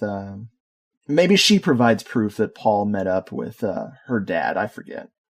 Yeah, it's going to be this part of the movie. I mean, we've already kind of getting it, and we're getting deeper into it. There's going to be... and that's probably why we shouldn't try and get too hung up, I suppose, on the details, because it's going to get confusing. Yeah, I have a paragraph left of notes for something that was probably like 20 pages of screenplay. All dialogue. I wrote, let's have some convoluted bullcrap, shall we? Paul confronts the business partner, which is when I finally found out that the business partner was Simona's dad's brother. Yeah. It doesn't even matter at this point. And then Simona has a dream where dead Betty talks to her. This is awesome. She's all painted in white grease paint or something. It's really creepy. So good. So good. And just, oh man, I love it. She's been restored, so she still has the scar on her chin where she shot herself. It's just great scene. Stand out. That's it. And sort of right after this, I mean, this whole bit, again, speaking of the vibe, after this as well, don't too often get it, in like stark daytime scenes, but this is almost like, like the beginning of Tenebrae. Anna Mavisate Peroni is in her apartment, and it's that kind of like overcast sort of light, and there's something creepy going on. It's just really well staged. There's like she thinks somebody's in her apartment, but it turns out there's a breeze. It's just knocking a curtain cord against the wall. It's really well done. Good call. While we're mentioning it, the cinematographer for this film was Carlo Carlini, right? Who has 96 credits to his name, and he just decided to film all the awesome shit. Okay. He started in the 40s, worked all the way through until he passed away, I think, in the 80s. But he worked on such things as Enter the Devil, which is the Eerie Midnight Horror Show, is its other title. Oh, yeah, I have heard you mention that title. I've seen one I have seen here, same year as that, Good Old Street Law. Yeah. A few Eurocrime films I've seen, love it. And one that was recently on the show, you and Naffa talked about, Seven Dead in the Cat's Eye. Yeah, man. It just keeps going. Cool. The Double, The Bloodstained Butterfly, Cry of a Prostitute, which still haven't seen that. No, I think from the title I can understand why, maybe. I've heard it's quite special. In fact, I think I said the same to Naffa. He also shot something that's kind of good, kind of not so good. I don't know how I feel about this movie. The Pajama Girl Case. Oh, I have not seen that. Is it Ray Milland? Yes. Oh, I got it mixed up. You got it. It's very grumpy Ray Milland. Not that Ray Milland wasn't ever not grumpy. It's one of those movies I kind of wrestle with if I like it or don't like it. It's definitely worth a watch. I'm intrigued. But it's sleazy, but it's also insanely depressing, just to add that layer to it. Right. But yeah, this guy's cinematography is just beautiful, and it adds something to the film that I'll be talking about later when we're wrapping up this bad boy. Okay. We find out there was a flood in Florence, which I guess was a famous bit of flooding. Yeah, and this is, where I start to get really, really, to the nth degree confused of this fucking book or Bible that's stolen. There's a will written in it on like blotter paper or something. Yes, if you're still with us, Edgar/Ricardo is our villain. He's our killer. Even though we're still up to the last minute here, thinking that Paul might be the killer as well. It turns out that his father, who he murdered, was living in Florence at the time of this flood, and he had a copy of his will in a Bible. And when they were restoring the building, trying to like get all these books cleaned up and everything, the will was found, and that was the impetus for him to kill his father and hide this will. Somehow, Simona's dad got a hold of it and was trying to blackmail good old Edgar, who was fabulously wealthy, apparently. Yeah. So he took steps to get close to him. He didn't just try to kill him. He sent like Betty in as his like freaking spy to make Simona's dad fall for her, and then she could steal it. That's the bad thing that she was wanted to confess to her brother earlier. Yeah. So yeah, Simon, real convoluted. So tell me something then. What are like Edgar and Simona related then? Are they like brother and sister? I'm really, really confused. Like the relationship of all these characters. That was Simona's father. No, have I got the wrong end of the stick here? Hey, just like I had the wrong end of the stick with this previous relationship between Paul and Simona. Yeah, they were not related. The father is dead. Oh, right. The one that the actual father of Edgar, he's dead. Oh, right. Okay. He was murdered, and Edgar lives with his aunt, and that's there's some funny jokes. She's deaf, and he likes to tease her. Yeah. Terrible. So yeah, that's what this is all about. It's been an inheritance scheme the whole time.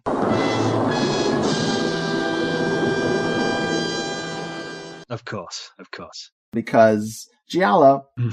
So we've had the people falling in love too soon. We've had pseudoscience. We've had a mysterious snooper. We've had frickin' inheritance scheme. It's all of it. It's all good. Mm-hmm. Mr. Fancy Pants, Ray Lovelock, gets some needles with some kind of drug that he used on Betty, and he's going to go and kill Simona and Paul. Paul's going to show up and try to help. And there's a great tense scene where Simona's drugged and can't speak. Paul's looking for her, and of course Ray Lovelock has taken off his shoes, which you never want, because then you have to sleep with him. Well, he rips off your dress, whatever. Yeah. So he manages to get the better of both of them, turns on the gas, and leaves them there naked like a suicide pact to die together because sunspots. And it's so elaborate. It's great. And what's even more elaborate is how they get rescued.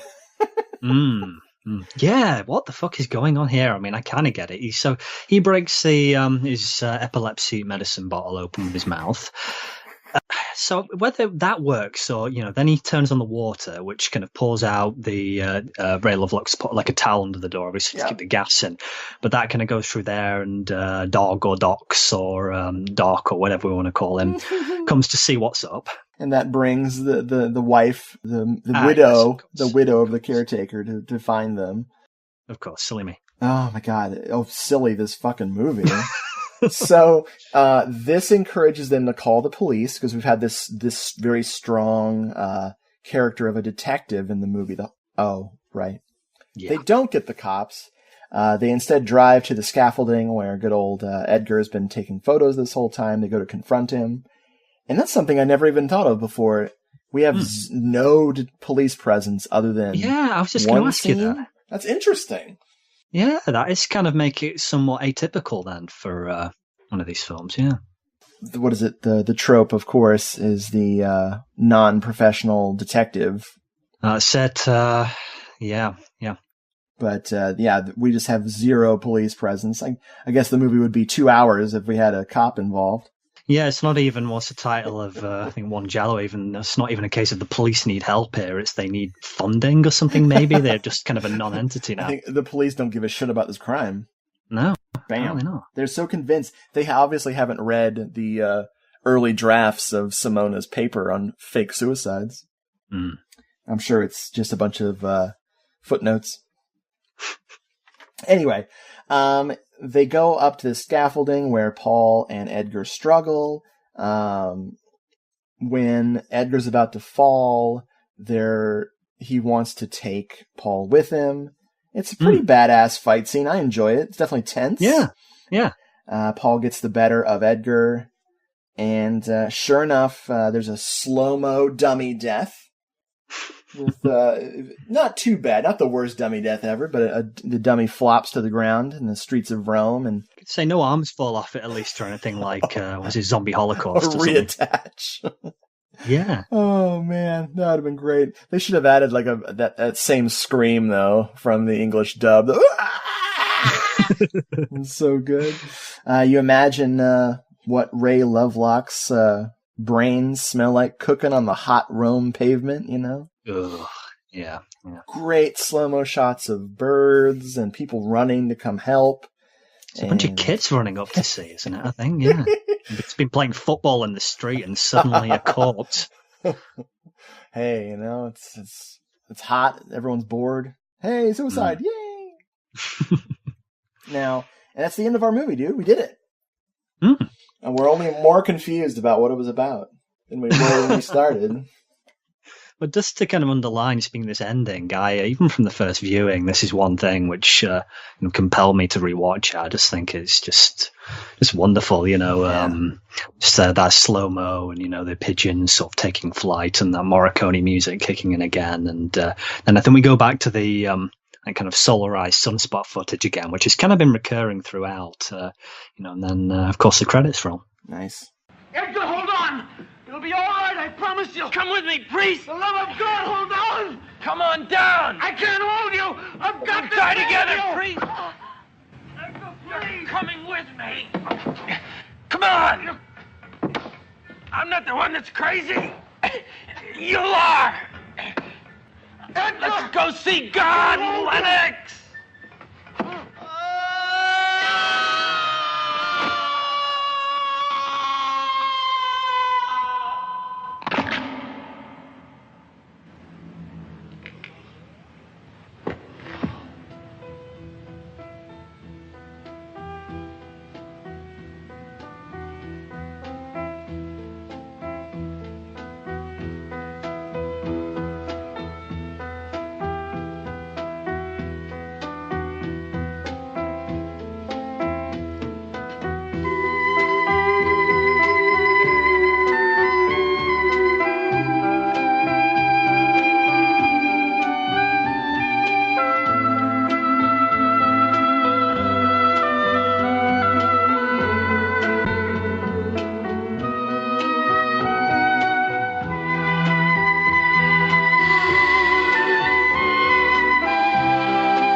How do you like this one? Yeah, no, I like it quite a bit. It's, I wouldn't say it's, well, I don't know, it's tricky. I mean, I asked, God, what episode was it for? The Blade in the Dark episode that you and Brad did. You kindly did me a top 10 Giallo list. I can't remember if this was in there for either of yours. I'm pretty sure the Dead or Alive were. You were saying that's maybe even top 5 you were saying, wasn't it? Mm. Yeah, no, I like it quite a bit. It's not one I can rewatch over and over because of the kind of sleaziness and, you know, a lot of the gross stuff in it. And but you know, it's weird. In some ways, I could maybe rewatch it more than something like, you know, again, as much as I, no disrespect to this film, Perfume of the Lady in Black, just because that one kind of leaves me quite depressed after I watch it a lot of the time. Whereas this doesn't as much because there's a lot of fun to be had as well, I think. A lot of dirty fun. Yeah, oh, definitely. Yeah. I think I used to call this like a top 10 back in the day. And now that I have access to so many more Gialli, it's kind of slipped out of that. It's definitely in top 20 material. And I always look forward to rewatching it. I was glad we were going to cover it. Yeah, absolutely. The tone is what's really great here. You know, the sleaziness, even with that layer of sleaze and the guy beating the fucking dog, it still has a tone that's really interesting. A lot of vibe, a lot of what I look for, that unpredictable, creepy, those lonely spaces and the old spaces where, you know, modern life has begun to kind of creep into this old city. And it's funny because you've got a typical plot, very typical inheritance plot, crammed into this sleazy movie, overwrought melodrama, which I'm always up for, which always makes for great dubbing. Some of the dialogue for these dubbers is just, it's great when it's subtitled, so you can like kind of take a picture of it, and share it with people, and they'll be like, "What the hell are you watching?"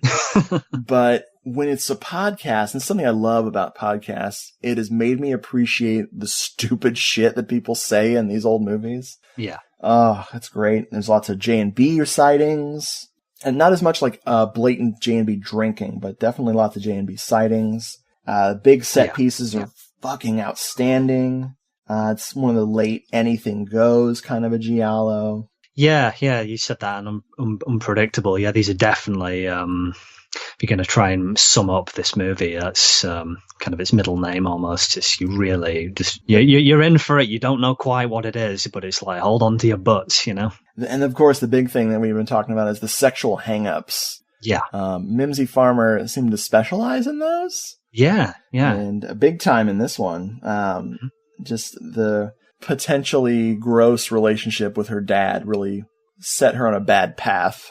Did you have anything else you wanted to say about that? Or was that, you were talking about, you thought that she and Edgar were related. Yeah, that was your it. Yeah, thanks. Good save. Well, if that had been the case, that would have explained a kind of instinctual kind of revulsion to him. But yeah, like I say, I totally just got fucked over by the kind of confusion this movie just kind of exudes. Especially its latter parts. Just 4 more viewings and you'll be at my level of confusion. Where you'll only blank out over several conversations and go, I don't want to go back. I literally don't care what that was about. As far as Ennio Morricone's score for this, this fits into a category that he did where 90% of the score is that super tense, creepy crawly, abstract discordance. Yes. So you can pick the pop, not pop, God forbid. You can take the prettier sequences out, and those are really listenable, I think. Mm-hmm. But the discordant stuff, and I like some messed up music, and some really like jarring, harsh music. That's just my personality. But it's hard to listen to this outside of the context of the film because you just want to frickin' crawl into your bed and hide. Yeah, that's true. I mean, there are other scores of his as well, which, like Four Flies on Grey Velvet. Yeah, I think I've got that on my MP3 player where you get into, like, say, these creepy kind of dissonant bits and, especially if it's dark, want to kind of skip past those bits because your skin kind of starts crawling a bit. Spasmo. Oh, love it. Spasmo and this score, you could switch them for those parts and you wouldn't know. Yeah, agreed. And that's not to say they're not beautifully composed. If you're listening to them for composition's sake, because I don't read music, but I love music. So I imagine the orchestra, sitting there in the recording studio reading this off of some bazonkers freaking music that Ennio Morricone wrote while he was on a mescaline or something. But yeah, overall, I recommend this film to Giallo folks. And if anyone has a sleazy bone in their body, they'll probably have a good time with this one.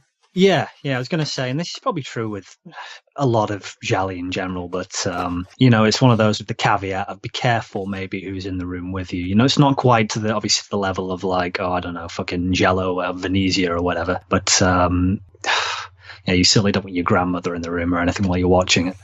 No. I do have a little bit of good old Armando Crispino interview here from Spaghetti Nightmares by Luca Palmerini and Gaetano Mistretta, which, surprisingly, this book is not that hard to get still. Oh, right. Is it still in print? Or I don't know if it's still in print or if they had a massive printing, because I've seen used copies of it going for fairly cheap. So cool. I'll look for that. Definitely get it. It's got everybody from Fulci to Claudio and Dario Argento. Lambava's in it. It actually says in the book, the Mo Lambava, the Mo Betta. The Mo Lambava, Mo Betta. As it should. I hope that's the, what do you call it? Either the front of the book, frontispiece, like epigraph or whatever. What's the fucking word I'm looking for? It should be anyway. Next printing they do, it must be. Oh man, Claudio Fragrasso, is also there. But he talks about both The Dead or Alive, and he talks about good old, I keep calling it sunspots in my brain, good old Autopsy. There's a funny part where the interviewer says, one criticism of Autopsy is that the screenplay is confused. But we think this was done deliberately to mix up the clues, and so make it harder for the viewers to unravel the plot. And Armando Crispino says, yes, that is precisely the mechanism. It was deliberate. Yeah. He says working with Mimsy and Ray Lovelock was great. He doesn't talk about Barry Primus at all, which... I was going to say, we didn't really talk about him, did we? No, I was looking into this guy. I didn't think I've seen him for anything, but looking into his filmography, there are a couple of interesting things. Like, I have to have a look. Go on. Oh, no, go ahead. Well, one that jumped out at me, I haven't seen this for a long time, but it is a film I think from 1989 I very much enjoy. It's got a convoluted title, so now I'm going to have to look it up. Cannibal Women in the Avocado Jungle of Death. Oh my God. I had no idea he was in that. Yes. Well, the person who sticks out in that, of course, is Bill Maher, so... Ugh. Yeah, I don't really talks about it anymore, but wow, what a cast it has. You have Shannon Tweed and Adrian Barbeau as well, I think. Barry Primus was one of the founding members of the band Primus. Big brown be red, big brown be red, big brown be red, big brown be red, big brown be red, big brown be red, big brown be red, big brown be red. Primus sucks. But you like basses. Yeah. All bass players like Primus, dude. Yeah. And Rush. It makes me wish I had more strength. Geddy Lee's the best bass player ever, man. The interviewer says, do you think that you and Lucio Fulci are the real alternatives to Dario Argento? And he says, yes, I think so. Although I am very different from Argento because I have created a specific setting for thrillers, I have introduced into Italian thrillers the system of subconscious fear that a given setting can spark off in a character. It goes on to say, the interviewer is, are you aware of the specific references to your movies that exist in Argento's work? And he says, yes. Personally, I don't feel I owe anything to Argento, who wrote the screenplay for my film Commandos.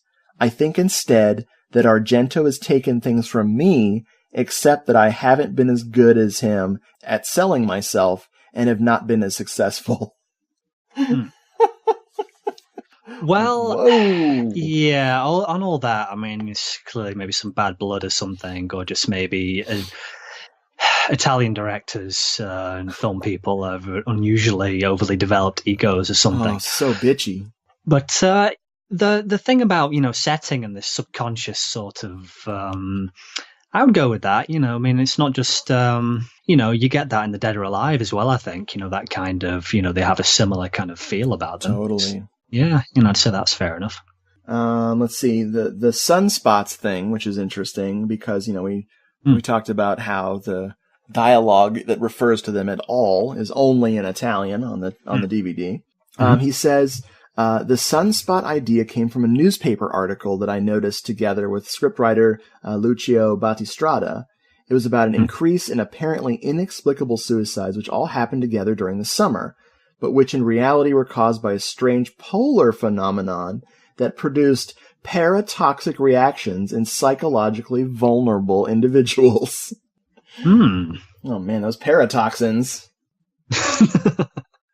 He does have one more thing I wanted to read here. It says, it talks about filming at Rome in the summertime, and he says, the place bore no resemblance to the chaotic capital we were accustomed to seeing, and instead seemed to be cloaked in a kind of funeral shroud, but which somehow did nothing to detract from the city's incomparable beauty.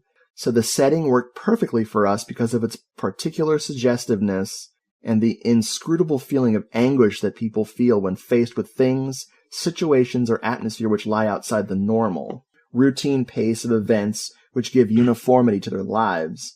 They suddenly feel out of their element and fall under the spell of the unknown. This generates fear. Interesting. Yeah, I like that. Yeah. Last thing from this beautiful book, of course, would be the beautiful Mimsy Farmer herself. Oh. She talks about working on this film. She said she liked Armando Crispino very much. He says he's a very kind person who had a difficult time working in the film industry. Perhaps he was too kind and not opportunistic enough to do this kind of film. He was skeptical and not cynical enough. And then the interviewer says, do you like Autopsy? She says, to be perfectly honest, no. I don't think it's one of the best Italian thrillers of the 1970s. Oh, man. Mimsy Farmer, everybody.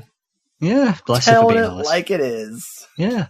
Well, thank you, sir. That was a lot of fun. Yeah, no, you're welcome. Thank you.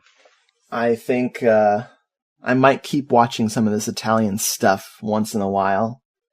Sounds like a plan. Every day. Yeah. We're gonna conspire to figure out what we're gonna do next. Yeah, I think we had a list of a couple of potential things. Yeah. I think we accidentally picked something that was as complicated as Twin Peaks today. I think you're right, yeah, within a single film. Holy hell. Oh, man. come on, get happy. Da da da da da da da. Well, yeah, let's, not speaking of the film itself, but pick something that narratively is, shall we say, the straight story next. I think would be a good idea, just to so we don't both go collectively insane. Yes, no more than 10 characters. This movie, man. Wow. Well, good night, folks. Thanks for listening. We'll be back with Simon some other time, I promise. Good night. Hello, This is the Doom Show is a proud member of the Legion Podcast Network. Please check out the other shows at legionpodcasts.com. If you want more of Hello, This is the Doom Show, check out doomedmoviethon.com or hellodoomedshow.podomatic.com. You can also follow us on Twitter at doomedmoviethon or email the show doomedmoviethon@gmail.com. We're also in the air. Look up.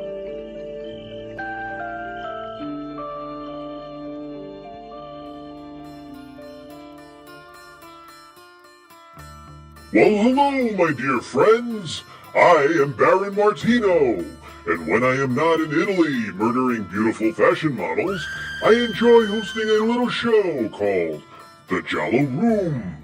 Giallo is basically the Italian word for yellow that often referred to cheap mystery novels with yellow covers published by Mondadori in the early 1900s. However, it later became the namesake of a notorious genre of films that peaked in the early 70s after Mario Bava, Dario Argento, Lucio Fulci, Sergio Martino, and many other talented Italian filmmakers introduced audiences to a new style of film that incorporated ornate cinematography, a pulsating soundtrack, beautiful female victims, and a black love killer, all together with a thrilling twist ending. Join me, won't you, as I share my unhealthy obsession of Giallo with you all in The Giallo Room. You can find The Giallo Room at youtube.com/c/The Giallo Room Show and facebook.com/The Giallo Room, as well as your closest participating adult film store. As always, my friends, grazie.